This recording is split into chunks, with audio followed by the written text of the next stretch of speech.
Welcome to Hanging with Here to Zen, the genre-free music and lifestyle podcast presented by Here to Zen magazine. This is the place to come to celebrate all types of music, lifestyle, and more. We are glad you have come along for the ride, so sit back and enjoy the episode.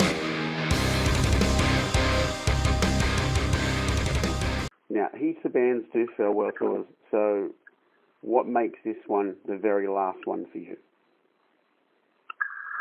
Well, tell you what it is, Andrew. I'm not so sure, but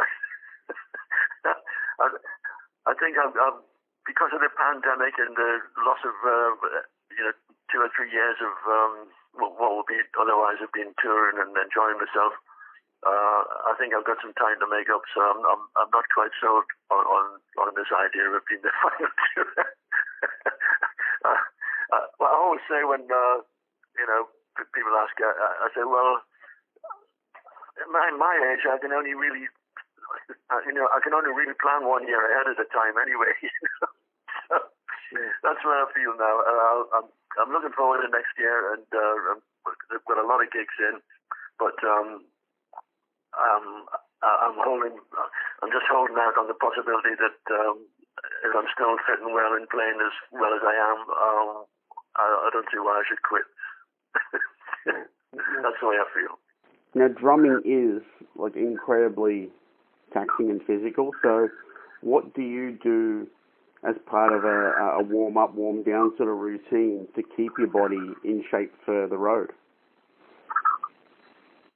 Well, you got to eat right, don't overload your body. I don't think too much about it because I'm very fortunate in that I'm pretty much the same weight now as I was when I was, in my late teens, early 20s, without actually, taking any measure. So I'm fit, and I don't have to worry about it too much. I don't have to work out. But playing drums is a workout anyway. You do on stage for 90 minutes or so. It's a pretty good physical workout. I do light exercises in the morning and the evening just to sort of limber up, and that's about it. I don't go to the gym. I don't go out running or anything like that. I'm just heading towards my 83rd birthday in February, and I still feel as though I'm only in my 30s, so I'm quite relaxed about what shape I'm in. That's great. Now, I want to cast your mind back to Newcastle College. Was there a defining moment for you when you realised that, college, art, all of those things were on the back burner compared to music? What, on the back burner for what, sorry? Well, you went to college and you're doing art. At what point did you realise music was your priority?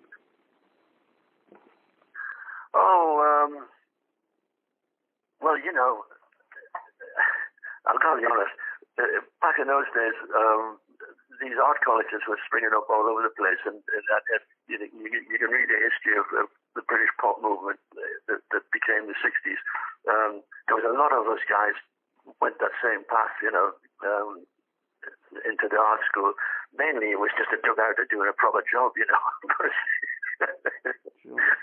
So I had a lot of fun, and I ended up taking. I wasn't a great I couldn't do fine art, that's a different world altogether, But there was commercial art, and I ended up doing technical illustration, which meant illustrating manuals for motor cars and aeroplanes and stuff like that. Nothing glamorous at all.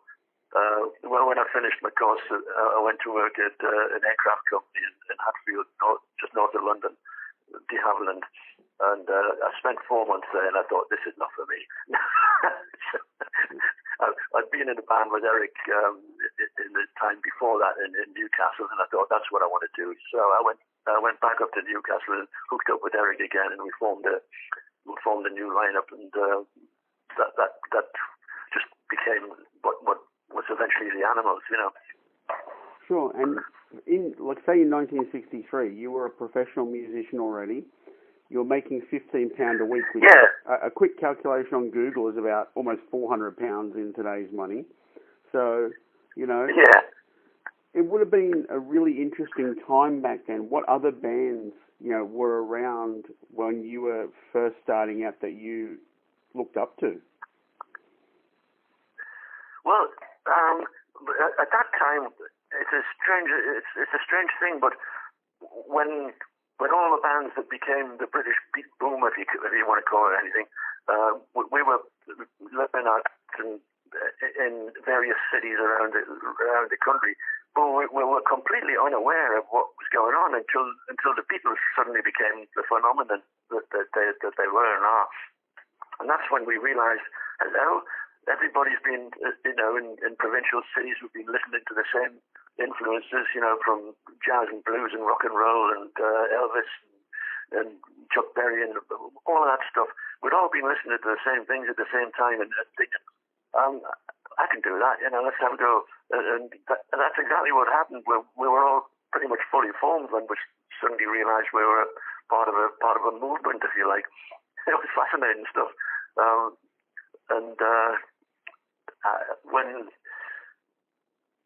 Sorry, I'm losing track of this. Wait, what was the question? Oh, it's just more for me is what were those bands that you really looked up to as you were coming up? Oh yeah. Well, we didn't know. We weren't aware until all of a sudden we all started making hit singles, and by that time everybody had gravitated towards London, and we started hanging out in the same nightclubs after gigs.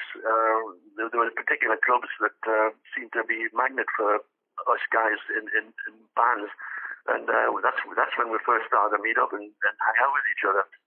But by that time we were all, having hit records and meeting each other in the dressing rooms at TV studios and stuff.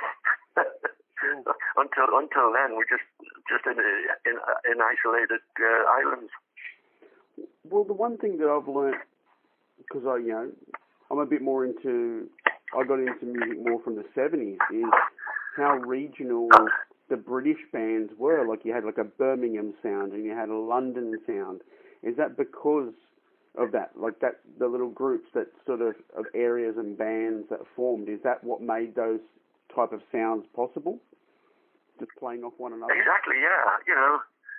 Yeah, I mean, the Beatles are, first of all, were always universally recognized as that band from Liverpool, Yep. Same, Sheffield, Glasgow, Manchester, Newcastle. The Rolling Stones were sort of London-based, but there was peripheral, there was all these small towns around London, which was their stomping ground. So it was very, very, very, very much where you came from that sort of defined what kind of music you found attractive. And we were sort of from a gritty, heavy industry area in the northeast of England where there was a lot of coal mining, a lot of shipbuilding, a lot of steel making, and all that dirty stuff. And we somehow, without thinking it, automatically, like Eric and me, when we first met when we were 15, we both found ourselves big fans of jazz, blues, and the new rock and roll that was suddenly becoming the paramount music of youth. And we just found ourselves automatically attracted to black rock and roll and blues, especially in jazz. I've always been fascinated by that strand of music, and I still am. So I don't know. The Stones were kind of more home counties, Londonish, sort of maybe slightly cooler, although they had a reputation of being, tearaways and ragamuffins and whatever. But it was a kind of posh version compared with us in Newcastle. Sure. Now it's funny you're talking about the band in its original form. It was very short-lived. Did you ever think that there was unfinished business creatively for that lineup? It was a short-lived band, and it's a shame that it burnt out when it did. I think that happened to some extent because of there was a schism in the band by Eric and Hilton. Hilton was the guitarist, and Eric the lead singer. Both got quite heavily into the druggy sort of scenes, especially LSD, and they kind of went off on this kind of psychedelic trail, whereas Jazz and Alan and me were kind of just northern lads who like the pint, So we I mean, we dabble a little bit, but you didn't want to get too deeply into it. Whereas it was at that time when the Animals were starting to fall apart. I noticed there were kind of people that had been, that I knew quite well, who were suddenly turning into different people, with this acid dropping, tripping stuff, and I didn't quite like it because it seemed to me there was personality change going on there, and I thought I don't want to go there. I'm quite comfortable with the personality. I'm not, thank you very much. So that was partly what caused the Animals to break up, I think. Do you think that's where the band lost that sort of blue collar edge? Was it went too quick, too soon? Yeah, it was that. It definitely changed things. Eric and Hilton both started an experiment with psychedelic music, and I never really. Didn't really. I was never attracted to it myself. I still, even now today, all these years later, I still prefer good old rock and roll and blues and jazz. That's just the way I am. Is there any new music that actually excites you, or do you still find yourself going back to the music from your youth and further on? I never go back to it because I've never left it, But at the same time, my ears are open to whatever. I might prick my ears up on the radio.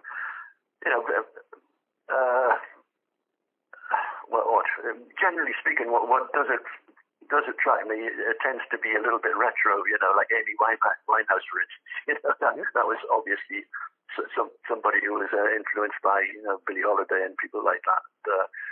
I was very taken with Katie Lang when she first came on the scene, and so I don't particularly try to keep up with what's going on. But if I hear something that gets my attention, it's usually something with a slightly retro feel about it. Sure. Now back to your drumming. You have two styles of drummers, in my opinion. You have the guys that have enough tom-toms to fill a stage on their own, and you have the less is more approach. What do you prefer? I mean, less is more. I've always said there was Charlie Watts and me and some others who pretty much had that attitude, and I never. When I see some of the kids that some of these guys are playing, I think, what the hell did they find to do and all of that stuff? It's no, I'm strictly old school. I don't, and I like to. We now, we do quite a lot of touring, and we're live on the road, and we travel light generally. We generally, outside of the UK, we generally just specify what we want for a back line and turn up and set it up and play on it, and that it's easier to do that on a sort of routine drum kit with 4-piece, 5-piece drum kit than it is with a whole lot of scrap metal flying around. So it makes life easier, but it's just the way I prefer it anyway. I'm comfortable with that kind of setup. And it's a lot nicer for a drum tech as well. Yeah, if there's a drum tech around, but very often we just turn up. As I say, we travel light. We don't generally. We have a roadie provided by the local promoter, whoever it is. So if we're touring Sweden, for instance, we'll have the same back line with the same transport and a guy who drives and sets the kit up and everything. So that's the way we work. It makes life easy, and we don't need a lot of stuff with the Animals material. We just what we always did. We never recorded with loads of layers of music. We never recorded with lots of trickery stuff. We just played live, basically, in the studio, and that's the way we've always been. Okay, now, as I said, like you're going to be here next year. As you said, you don't know whether it's going to be a final tour. What memories do you have from your times in Australia? Oh,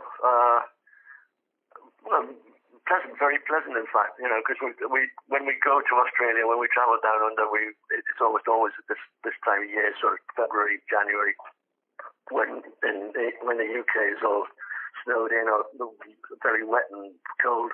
So first of all, it's great to get some good weather for about 3 weeks or something, 3 or 4 weeks.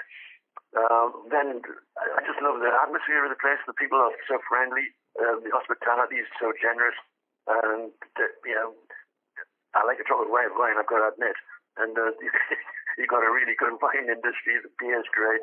The food is always good. The transport and the hotels. You know, it's just a great place to tour, and you know, I've always enjoyed it. Look forward to getting back there, because we didn't get there at all last year. For one reason I can't remember. And so, looking forward to it, always will. And one last question before I let you go. You're inducted into the Hall of Fame, 1994. Yeah. What does the Hall of Fame mean to you, if anything? Oh, it means a lot, actually. To Rock and Roll Hall of Fame, and it's all our peers and all our influences. They've got a great...